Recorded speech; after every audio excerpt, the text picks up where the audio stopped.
Courtyard हॉटेलपाशी ही गाडी उभी आहे। ओव्हरटेकमध्ये गेलं, साईडला बाहेर गाड्या उभे होते भरपूर। कोर्टयार्डचे पार्किंग बाहेर होते, त्याच्यामुळे माणसाचा जीव गेलं। त्याच्यात जबाबदार कोण, जिम्मेदार कोण?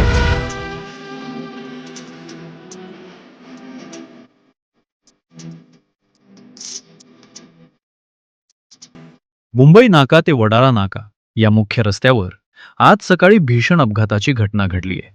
भरधाव टेम्पोने दुचाकीस्वार युवकाला जोरदार धडक दिल्याने त्याचा जागीच मृत्यू झाला। हा अपघात कोर्टयार्ड हॉटेलसमोर घडला असून या परिसरात रस्त्यावर मोठ्या प्रमाणात होत असलेल्या बेकायदेशीर पार्किंगमुळे रस्ता अरुंद झालाय। त्यामुळे वाहतुकीवर सतत ताण निर्माण होत असून अपघातांची मालिका सुरूच असल्याची माहिती स्थानिक नागरिकांनी दिली आहे।